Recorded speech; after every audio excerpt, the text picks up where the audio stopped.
So we're doing something different. Pam and I are just a little bit of our life. We're driving, and so I won't be looking at the camera much for safety's sake. Yeah. But we are in the middle of the sandwich generation with aging parents. I've got an 80-year-old father, late 70s mother. And my mom's in her late 70s. Dad passed away, so we got mom that lives on her own. So we have teenagers at home and parents that we help take care of in some ways that we can, because we're 2 states away. Hence, we're driving home from moving Pam's mom into a place. And what we've recognized is that there's a lot of things you can learn by being involved with your family, knowing full well that everybody has different experiences when it comes to family and what relationships were and are. But we want to just pass along some of our journey, because we're seeing some corollaries between being involved with our folks, as well as what we're learning, and it's teaching us about ourselves and each other. And so Pam's got some takeaways we're just going to expound on. I have takeaways. We both have takeaways. Well, you're the one that wrote them down. I can't look at them while we're driving. Right, there's that.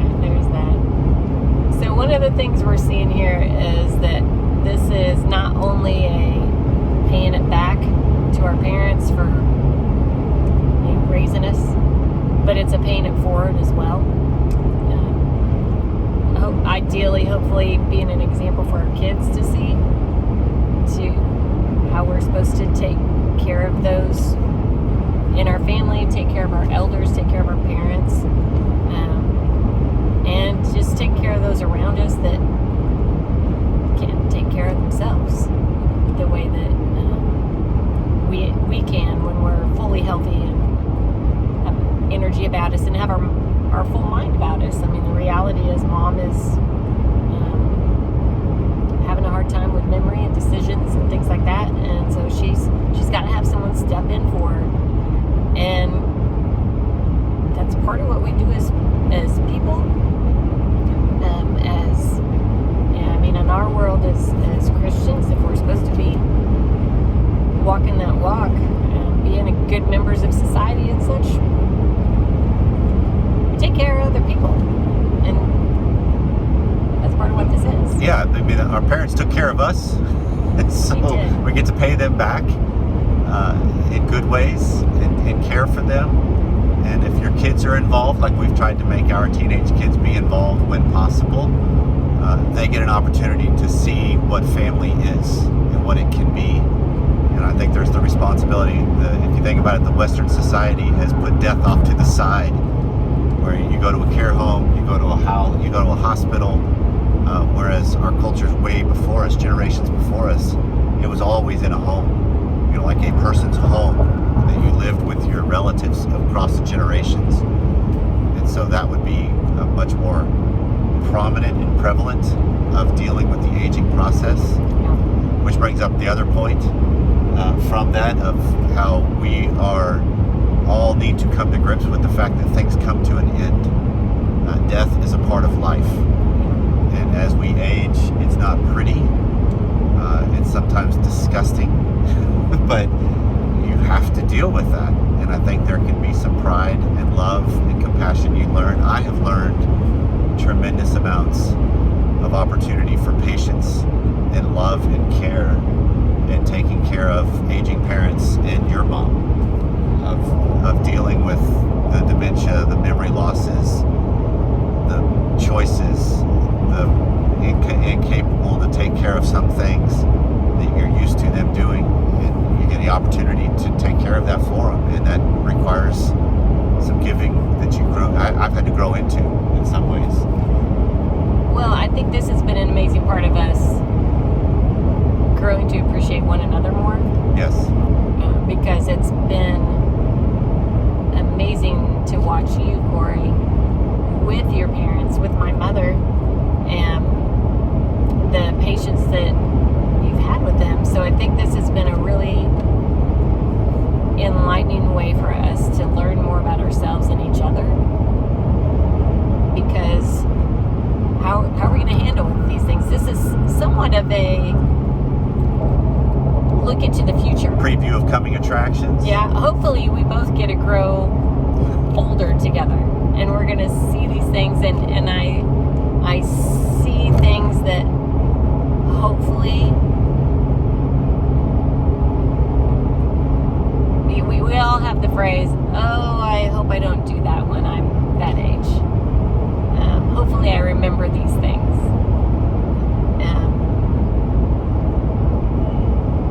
Why am I even going there? I don't know.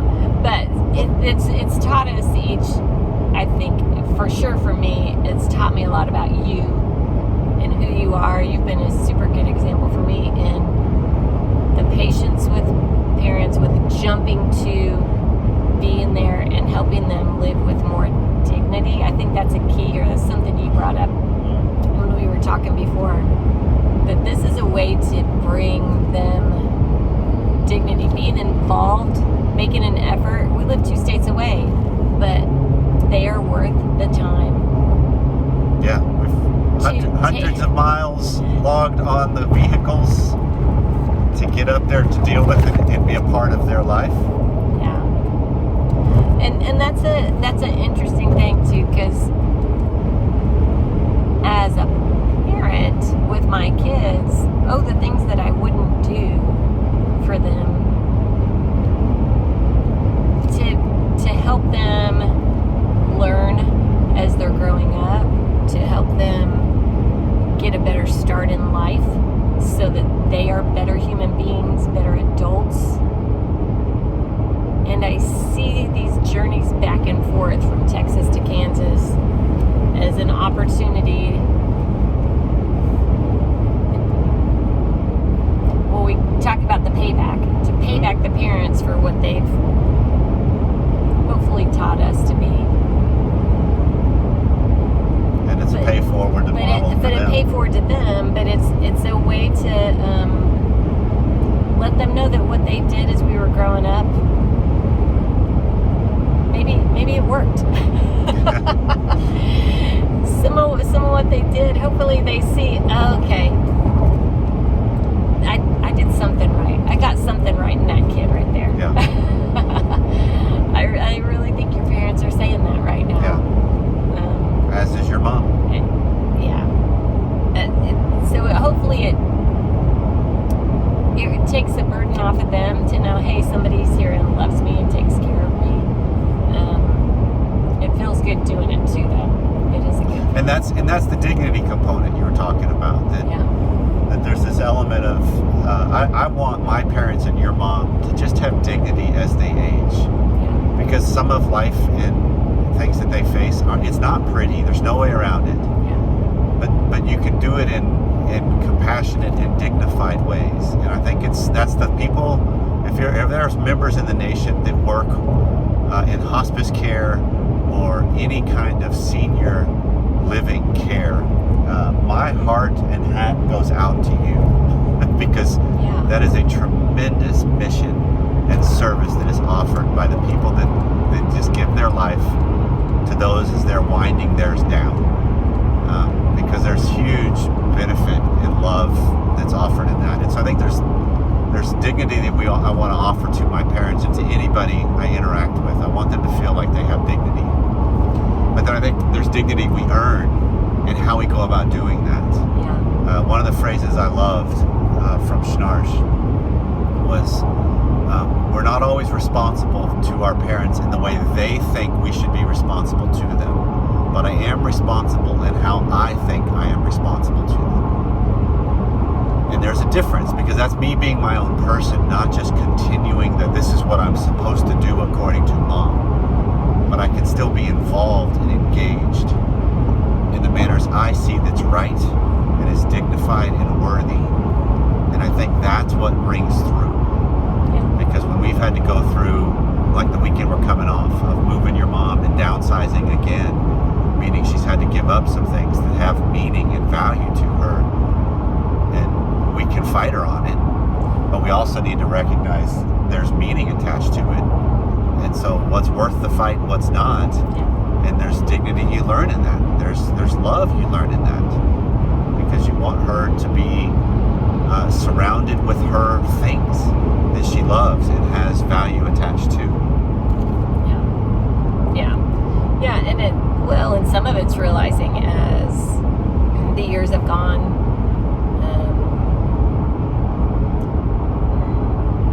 How am I trying to put this? Not every moment of her conversation is the same mom, right? The memory's not there. Yeah, I actually heard that phrase the other day with Alzheimer's. I think it was a friend or somebody in a group or something made the comment of, I lost my father twice. Yeah. With the dementia and Alzheimer's was once, and then his actual life, 10 years later, or whatever the timing was. And then you can see the decline and the evolving of that. Yeah. And there's been I need to get the lady's name. I forgot the doctor's name. I've been listening to, it's a doctor that specializes in, dementia care and the caregivers for folks in that situation. And she's so pointed in, it's okay to be frustrated. It's okay to grieve kind of that first loss. But you getting frustrated over their memory loss or things like that isn't going to get you anywhere. It makes sense that you will get frustrated over it. Realize that you are going to get frustrated over it. It's okay. But don't spend your time saying, woe is me, because that's not going to get you anywhere. Right. Just be there to care for them. Right. Make sure that they're safe.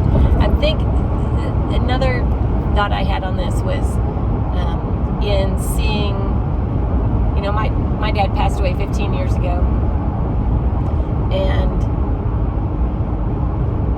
we started having, I guess, more, that forced us into conversations about death and preparing for death, the financial aspect of it, burial, all those kinds of things. And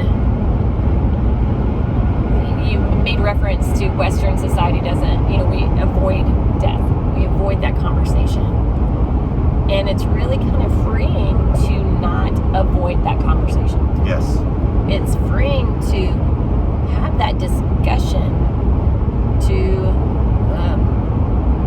think about what your legacy is going to be. Not only think about what your legacy is that you're going to leave, though, because I think you leave a stronger legacy if you try and live that legacy today. Yes. So live it now. Yeah, for us to have conversations not only about the financial aspect. We started having these conversations with our kids about, okay, well, here's where money is. Here's what this looks like. Here's, the actual planning, so they're not surprised. For the work I do, I see people come in on a regular basis, and their parents who had aged and had plenty of time to prepare for things haven't left them in a good spot.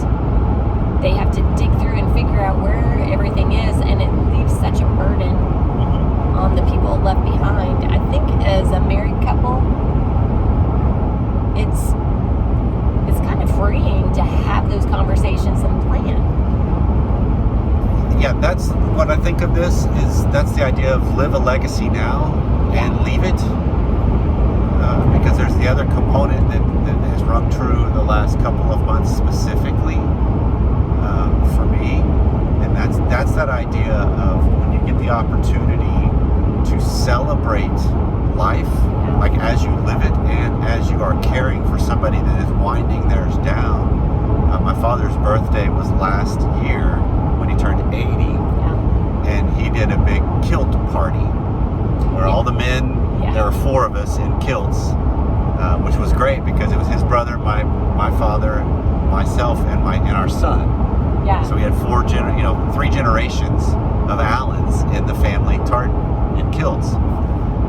But it was so great because the people that came to that party were the people that would have been at his wake at a funeral. Right. And they got a chance to celebrate him while he's alive. And probably has another decade under his belt. Maybe so, at least. absolutely. But it's Yeah. still just they brought cards and they had conversations with him that would have been going on with the family members that were left behind. But he was there. And I think of how do we have opportunities to celebrate all of life and capture those moments, particularly as it starts to wind down. You know what I love about that? It wasn't, I mean, we wanted to celebrate his 80th and have a party. He was the one the year before, though, that said, all right, here's what I want to do for my 80th. He claimed it. And he is an example of living the legacy. He's a great representation of Yep. someone who is living that today. As we left this morning, after taking Pam's mom into the building, the independent living building she lives in is the same building my parents live in. Yay, they're in So, the same place. My father's downstairs with 3 or 4 other people having cups of coffee and just talking and having a blast Meeting everybody in the place. on a Sunday morning. Yeah, meeting everybody in the place. Yeah, leaving the legacy is... Which, the other thing too, that Pam, you were talking about the idea of having to deal with some of the minutia and also watching family members. You get a chance to see who you are, where you come from. Yeah. And now that applies on it with us because we see traits. I made a comment to Pam as we started the drive home. The one thing that drove me the most crazy was this about your mom. And Pam's like, I do that too. I'm like, I know, but just hope it doesn't magnify as it No, I evolves. think what you said was, promise me as you grow older, here's what drives me nuts about your mom. You were telling me, I don't want you to do this. I'm like, well, I already do it, so... It's true. But Duly noted, I'll be cognizant of that. But the beauty of that then leads to this conversation right now, or this part of the conversation on how do we constantly recognize the ability to laugh at ourselves and our family in appropriate ways. Yeah. Of just laughing at the fact that we're all human. We all have traits that drive each other crazy. I mean, that's what marriage is. It's a people growing machine. It's a process of our redeeming and evolving and growing because we get exposed to each other, which exposes ourselves. Yeah. And how do we have ways to laugh at those things? Because when you can do that and you can just laugh at yourself, life is so much more joyous and vibrant. Yeah. And we overcome things faster and deal with life better and those around us when we can just bring about the other side of the coin. Even when it's dark and depressing and ugly, there's still elements of light that come into there. Okay, well, let me ask you about that. I'm going to go a little different route. Okay. Talking about dark and depressing and ugly, what about people that don't feel like their family is worth celebrating, or they've got the wounds from parents that they haven't talked to in years, and they're like, I really don't want to care for that parent. Okay. And that's a valid choice. Some people, the best choice they can make is the cutoff, and they have moved on, and they've got other people that are caring for their parents, or they got family members that are already passed. I think in those instances, you figure out, what have I gleaned from them? Because we all take things that trickle from our family. Yeah. We either take it directly, or we go the opposite of it, which is the same thing. Yeah. In a lot of ways. And fundamentally, there's not a lot of variance in there. So if you can look at it and celebrate that, that's what you've gained from your journey, even when it was bad. Because how often do we have things we look back at our life that are markers where we've recognized, okay, that's the point where I recognized who raised me, or I recognize what I've been up against, and I'm doing something different. You better believe you need to celebrate that, because you have just changed a family pattern. How often do we have, I've had several clients over the years that have come in and have said, my generation, my marriage, my parenting, or whatever is going to break the mold of my family. Yeah. And when you recognize that, and now you're aware of it, you can change it. Yeah. That needs to be celebrated. So that's still our family to thank for. Yeah. Even though it's not something necessarily you're thankful for. But you've learned from it. There's tremendous value in that. Yeah. Yeah. So do we have any others that stood out from the list, babe? Well, everything comes to an end. Everything does come to an end. That is what life is. Yeah. Yeah. We can't avoid it. There's going to be grief. There's going to be loss. I think one of the things I loved, a phrase that I picked up and have held on to when my dad was sick all those years ago, and I learned this from I'd taken him to a chemo treatment and was sitting in the lobby, and this sweet lady was coming by handing out snacks and pamphlets in the waiting room, and she talked about victories in the valley. She was a breast cancer survivor, and she had the phrase talking about the victories in the valleys of life, and specifically she was talking about victories in the valleys of cancer, but you can use this really in anything, whether it's financial crisis or caring for parents, and you name it, that there is grief and loss. Through that, we can find victories in the valleys of life, in the struggles and the tough times of life. And if we have that perspective of looking for those victories, like you're talking about, someone who has changed a family trend, a negative family trend or something like that, or improved one. Improved, had a part that I've just enhanced it a little bit better. As part of what makes my family special and unique. Right. I've made it all a little better. So I love that phraseology, and thinking how good life can be when I'm coming at it from the point of view of looking for the victories that are happening, whether big or small, and celebrating the ones we've had, celebrating what those that have come before us have done or meant to us, but realizing all these things do come to an end eventually. Right. There was a phrase I remember from when we were only about 5 years married, attending a Monday night worship in the Dallas area. Yeah. And Tommy Nelson was the preacher, and he made the comment of, when someone was born, he once heard somebody say, well, another death has entered the world. At the birth of somebody. Because that person, we will all die. And it's kind of a morbid way to think of it, but it's true. And then I've just now recently heard of this, baby, that the divorce rate right now in the West, give or take, is anywhere from 45 to 50%. Okay. So that means the other 50 to 55% still end in death. So both marriages will end. Yeah. And so the question becomes, how do you do that? How do you do that well? Because I love the How do you end well, or how do you end marriage well? How do you end well? Even when, because this is where I think it applies to marriage. Even when your marriage is in a tough spot, because I know people that listen to our show sometimes are really bad spots. That's why they found us. Yeah. Well, how do I look at the relationship as itself and end that well if that's where it's heading?